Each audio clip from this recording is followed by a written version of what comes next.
நாடக பேர் வந்து தமிழுக்கு தலை கொடுத்த வந்தது குமரன். அதனால பண்ண போறாங்க. முதிரமலை ஆட்சி செய்த மன்னன் தான் குமரன். இப்ப முதிரமலை அப்படிங்கிறது வந்து பழனி மலை அப்படின்னு சொல்றாங்க. இப்ப நம்ம பழனி மலை அப்படின்னு சொல்றோம். அந்த முதிரமலையை ஆட்சி செய்த மன்னன் பேர் தான் குமரன். அந்த குமரன் வந்து எப்படி ஆட்சி அந்த மக்களை ஆட்சி செஞ்சா அப்படின்னா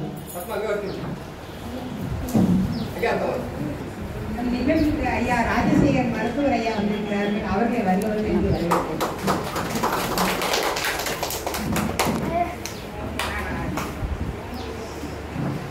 நாடகத்திலேயே தமிழுக்கு தலை கொடுத்தவர்கள் குமரன் அப்படிங்கிறவங்க வந்து மன்னராக இருந்தவங்க, முதிரமலையை ஆட்சி செஞ்சவங்க. அந்த முதிரமலை அப்படிங்கிறது இன்றைக்கு வந்து பழனி மலை அப்படின்னு அழைக்கப்படுது.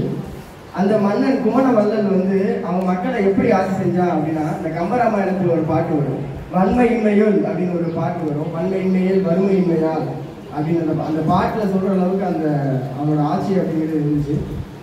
மக்கள் வந்து நோய் நொடி இல்லாமல், செல்வத்துக்கு பஞ்சம் இல்லாமல் இருந்தாங்க. எந்த வித பிரச்சனையும் கிடையாது.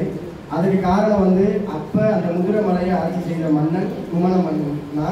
அவங்க வந்து தமிழுக்கு நம்ம படிச்சிருப்போம், தமிழுக்கு தலை கொடுத்த வள்ளல் குமரவள்ளல். அது எப்படி அப்படிங்கிறத நினைச்சு காட்ட போறாங்க. காட்சி 1, மன்னர் பெருமை.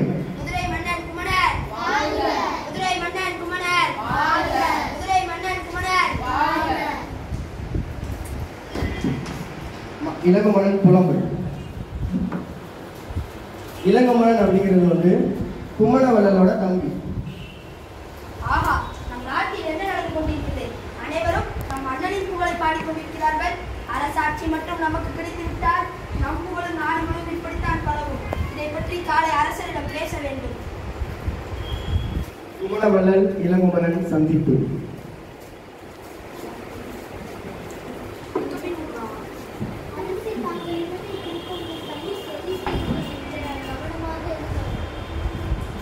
அரசே, எனக்கு உங்கள் ஆட்சி வேண்டும்.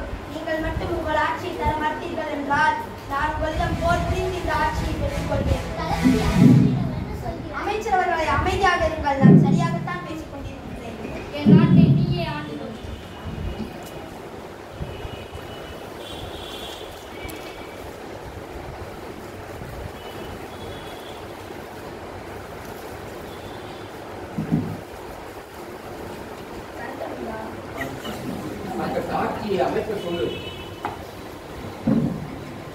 காவலரே, என் அண்ணனை காட்டில் விட்டு வாருங்கள்.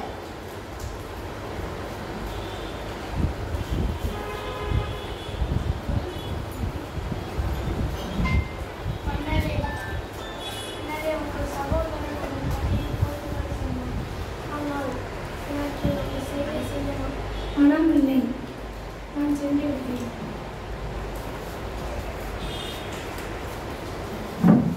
காவலரே, நான் கூறியபடி செய்துவிட்டீர்களா? சில வருடங்களுக்கு பிறகு பெருந்தலை சாத்தனார் வருகை. அரசே, காவலரே, அரசே, மன்னர் காட்டில் சென்ற பிறகும் மன்னர் புகழையே பாடிக்கொண்டிருக்கிறார். என்ன கூறுகிறாய்? அமைச்சர் அவர்களே, என் அண்ணனின் தலையை கொய்து வருபவர்களுக்கு 1000 பொற்காசு வழங்குவேன் என்று அறிவியுங்கள். சரி மன்னரே. புலவர் பெருந்தலை சாத்தனார் வருகை. ஐயா வணக்கம். வாருங்கள் புலவரே, வாருங்கள். தாங்களிடம் பாடி பரிசில் பெறவே வந்தேன். பணம் வேண்டுமென்றால் பிச்சை எடு. புலவர் குமரன் சந்திப்பு. ஐயா வணக்கம். வாருங்கள் புலவரே, வாருங்கள். எங்கு சென்று வருகிறீர்கள்? ஐயா, நான் உங்கள் தங்களிடம் பாடி பரிசில் பெறவே வந்தேன் என்று கூறினேன். அவரோ பணம் வேண்டுமென்றால் பிச்சை எடு என்று கூறியிருக்கார். ஓ, அப்படியா? சரி புலவரே, நீங்கள் வாளை பிடியுங்கள். இந்த வாளை பிடித்து என் தலையை கொய்து என் தம்பியிடம் கொடுத்து பரிசில் பெறுவாயாக. ஐயா, எனக்கு உங்கள் தலை தேவையில்லை. உங்கள் வாளை மட்டும் கொள்ளும். இந்த நாட்டில் எப்படி ஒரு மனிதர்? புலவர் மீண்டும் இளங்குமரனை சந்திக்க வருகிறார். ஐயா வணக்கம். வாருங்கள் புலவரே. மீண்டுமா? நீங்கள் கூறியது போல உங்கள் அண்ணனின் தலையை கொய்து விட்டேன். தலையை கொய்து விட்டாயா? தலை எங்கே? தலை வாசலில் இருந்தது. வா, முதலில் உன் வாளை காட்டு. இது என் அண்ணனின் வாள். இது எப்படி உன்னிடம்? ஐயா, நான் வந்து செல்லும்போது உங்கள் அண்ணனை கண்டேன். இங்கு நடந்ததை கூறினேன். அவரும் என் நிலையை அறிந்து அவர் வாளை நிறுவனத்து அவர் தலையை குனிந்து உங்களிடம் பரிசு பெறுமாறு கூறினார். ஆஹா, நான் என் அண்ணனுக்கு தவறு இழைத்து விட்டேன். என் அண்ணன் எங்கிருக்கிறார் பிரதரே? உண்மையை கூறுங்கள். நீங்கள் என் அண்ணனின் உயிரை மாய்த்திருக்க மாட்டீர்கள். ஐயா, என்னை மன்னித்து விடுங்கள். நான் உங்களிடம் உங்கள் அண்ணனின் தலையை கொள்வதாக போய் கூறிவிட்டேன். என்னை மன்னித்து விடுங்கள். அதை விட இப்பொழுது என் அண்ணன் எங்கு வசித்துக் கொண்டிருக்கிறார்? காட்டில் உள்ள மன்னரே. பாருங்கள். அண்ணா, நீ மன்னி எழுந்திருக்கணும், எழுந்திருக்க. அண்ணா, நான் செய்த தவறை ஒப்புக்கொண்டேன். நீங்கள் மீண்டும் மனசை ஆள வேண்டும். மீண்டும் அரசாங்கம் மீண்டும் அந்த பழனிமலை ஆண்ட பழனிமலை மீண்டும் ஆள வருகிறார் குமரவல்லல். இத்துடன் நாடகம் முடிவடைகிறது. கடைசி போசுதான்.